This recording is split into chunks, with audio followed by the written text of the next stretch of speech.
very interesting lecture, that there is another side. What happens in the Jewish side? You kind of talked about historiography, about the Jews and the doctrine Josephus and so on and so forth. I would say that on the Jewish side, there was nothing. Kind of after Josephus, there's no history writing, except for this is the general picture. Of course, you have here and there, you have a little like Josephon and so, but this is not really history. So until Jost, Grätz, and Dubnov, there is actually nothing. Even not only just incorporating other histories and showing how the Jews were part of it, but even Jewish history, there is nothing. This is an interesting thing.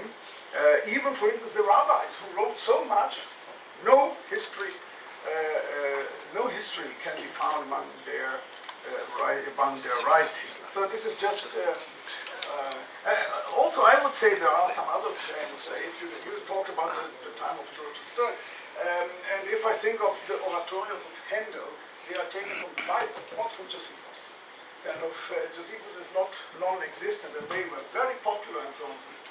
Second thing is that this dichotomy or whatever between ideal Greekness and the reality and so on and so forth, this is interesting, I think, but the problem is that reality, and as a historian I say that the reality shows that the views about Jewishness or Greekness are quite vague sometimes. And I think that as a Hellenist, as a historian of the Hellenistic period, I say that there are so many varieties of this ideal stuff of what Jewishness is, yes, of what a Hellenist is, and so on and so forth. And this depends upon the geography and upon cultural relations, and so on and so forth. I will not delve into it here.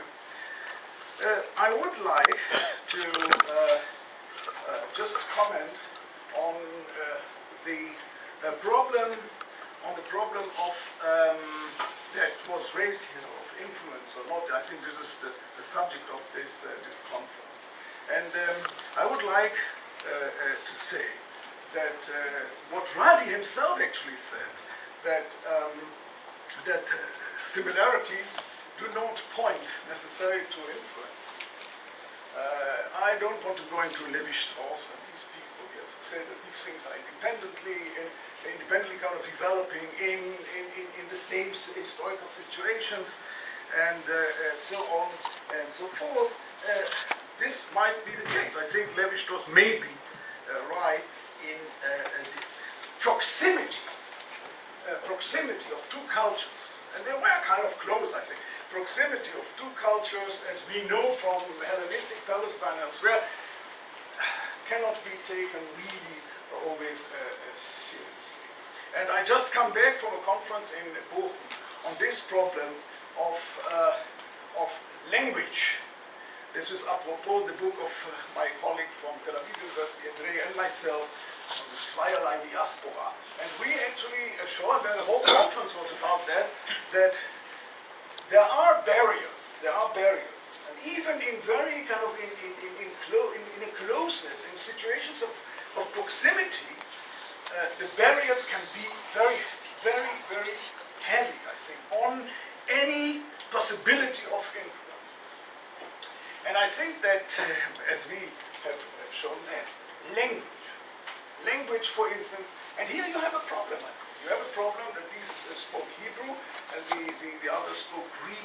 I cannot see, but perhaps this conference will show a different picture. I cannot see that really Jews or Israelites or whatever knew Greek or could get any Greek information, and vice versa, of course.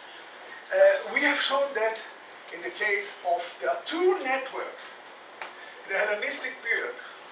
One network is the network of the Christianity, very good network, as I showed once many years ago, and there's another network of the rabbis. And these two networks even live together, for instance in Palestine, and there is hardly a connection. There is hardly a connection. For instance, the church fathers, even those who sit in Israel, Eusebius and Hieronymus, they know, of course, what happens 50 kilometers from their dwelling place, but there is nothing of real contact between these two worlds of knowledge. But I will not delve into that. I want just another remark. And the remark concerns Radi's very stimulating paper. Okay, he invited me, so I have to say, oh, no. Anyhow, I think that I'm not a biblical scholar. There's here one famous biblical scholar who knows much more about that among us. But I would say that you have to take into account one very important problem. I think the sources of Greek history have never been canonized, and have never been and never underwent, a process of centering and all that stuff, with a lot of bias to it. The Jewish sources, however, or Israelite, or whatever, how you call this, the Bible, the Old Testament, the Hebrew Bible, first of all, the narrators, and this Professor Hofe knows much better, the narrators that wrote down the oral sources or written sources, they themselves were already biased. And if you add to that the editing process that comes much later of this whole canon, actually you are quite in a mess, because this is all very quite biased. Although of course you find there the different expressions of different identities, not one identity. The Bible has many, I think, many identities concerning the land of Israel, although I'm sorry to say in this place that the land of Israel does not exist, according to your colleague, son. Please. Anyhow, when you deal with the Bible, I think, and compare it to an absolutely different corpus of literature, inscriptions, and so on and so forth, you have to take this into consideration. And since the Bible, since the later editors of the Bible, there are even people who think the Bible was finally edited in a Hellenistic period, which I don't believe, but perhaps, then you have to take into consideration that perhaps this is an influence. If there is a Greek influence, it is an influence of the later editors. And, just a final thing, I think that you have to take a quote from Deuteronomy and the other books, you have to take into account that there are different schools. Yes, you have the Deuteronomistic school who sees these things differently. So just this is a minor thing. I think this is more or less, this is okay. Wonderful. Okay, thank you very much.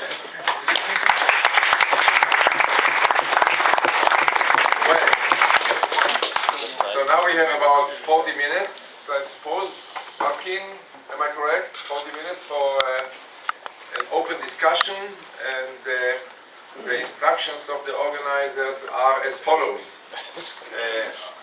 I am very obedient here.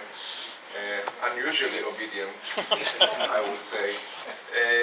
I suppose that what they want is that we'll first have comments and questions, either comments or questions, or combined from the participants here at the back, and then at the end we'll give maybe 10 minutes for the lecturers to respond to the questions and the comments by the audience. Please, the floor is open. Who wishes to be the first? If nobody rises, I will take the opportunity. So I warn you. We'll start with Murray's paper. Whatever, Jim, you want to go ahead. Well, on Josephus, it's always been my impression that Jewish scholars have had serious problems dealing with Josephus. He's considered a renegade and a traitor. He went over to the enemy. And it's always been very difficult for Jewish scholars to take Josephus seriously. They like to forget about Josephus as much as they can.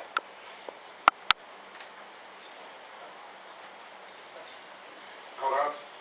I would also like to tie in with this observation on Josephus and also with Doron Mandels' comments on when actually within the Jewish realm some contacts were being built into the Western world. And I just wanted to add one specific comment regarding the Septuagint. I think the Septuagint of the Pentateuch is one good example where somehow these Jewish scholars really wanted to adapt with the Greek world. And here I would like to adduce two examples. The first example is that in Genesis 1, the Greek